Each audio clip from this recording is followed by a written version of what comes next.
things, and a Well, great experience.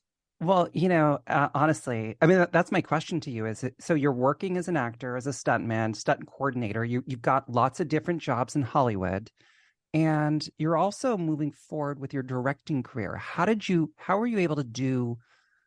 Because so in my career, especially in finance, which is you get your day job, and the next thing you know, your day job becomes everything, and it becomes it's a full-time job. That's exactly what it's meant to be. And the idea that you can keep pushing forward with the thing that you are passionate about, how were you able to kind of navigate that while you were in the midst of making Lackey and then working, in other jobs? How did that work? When I first came to LA, I was a personal trainer. So I worked at Okay. 24-hour fitness and Bally Total. I've worked at all of these places, ended up at a private gym, up in Calabasas. And so, I was just trying to make ends meet and all of that. And I happened to, even doing that personal training, you end up, intertwining with so many people in this business. Right. So several of my quote unquote clients were in the business, and producers and writers and editors, and one in particularly kind of gave me a bunch of great advice. So he was a mentor in a lot of ways. And when eventually he got to know me better and figure out what I actually wanted to do, which was be a filmmaker. Like that was my goal. It's always been my goal. It wasn't Right. just acting. It wasn't just writing or just directing or any of those things. It was, I just love this process and this medium so much that I love being a storyteller. I Right. love trying to help people escape for, an hour and a half or 2 hours of their day. And he goes, look, if that's what you really want to do, then you need to go take any job that you can get in this business. He said something to me that really stuck out. And I've said this in interviews before, became a mantra of mine, which was diversify or die. And he basically told me, you got to stop being a personal trainer Yeah. and you got to go figure it out. And just, he's like, if you're on set, TV, film, doesn't matter. If you're on set, it's one step closer to your goals. Yeah. So, and you're going to meet people, you're going to interact with people, you're going to become friendly with people. And if you work hard and, you're somebody who can help with solutions, you will only ever move up. Yeah. And if you, and the other piece of advice he gave me, which stuck with me, is never be an asshole. Sorry, I don't know if I can cuss on the show. You absolutely Bleep me out. can. You can. But that was his other. Those were the two things: was diversify or die, and never be an asshole, Right. because the business is so small. And he goes, I guarantee you, whatever falling out you have with some random person, you guys hate each other's guts, you're going to have to work together again, Right. because of circumstances that are out of your control will bring you together again if you stick and stay in this Right. business.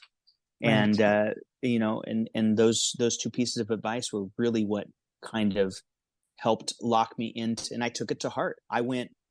I did grip where if you look at my IMDb, you'll see I've got all these random credits, and it's because I really took to heart what he said. And I just, I became a master of none of those, but I gained an understanding of a lot of those, Right. which only helped me become a better filmmaker.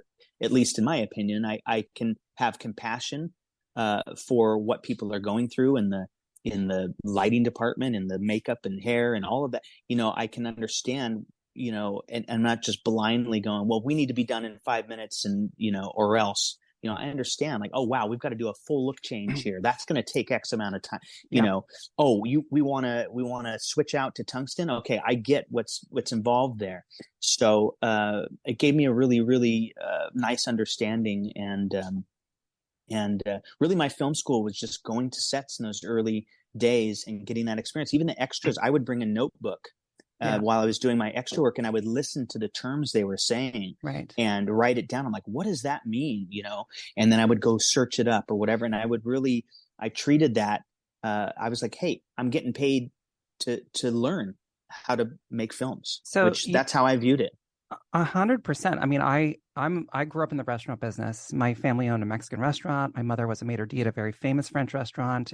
So I grew up in that world, and I remember watching some of the Gordon Ramsay the very early Kitchen Nightmares before he became the Right. swearing, person that he is. I mean, because Right, the right. first shows were very much business consultant. But one of the things that he talked about was about just, the best, and I can confirm this, having worked in that business for so long, is the greatest chefs came from working as dishwashers, and then they became bussers, and then they Yeah. became sous chefs, and they basically showed up early and they left late and they took notes, and they always just made themselves useful.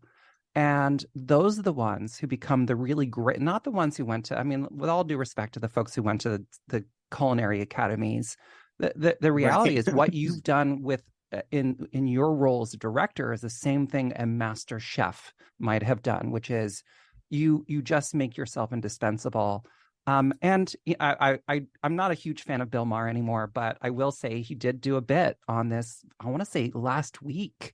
And it was about actors, and specifically actors, but also directors that hate each other, and Right. their ability to work together and create amazing things. And he went to like movie after movie after movie where the principal actor and the director, or the two principal actors, hated each other's guts, would not look at each other in the eye, and yet they made some of the greatest movies of all time.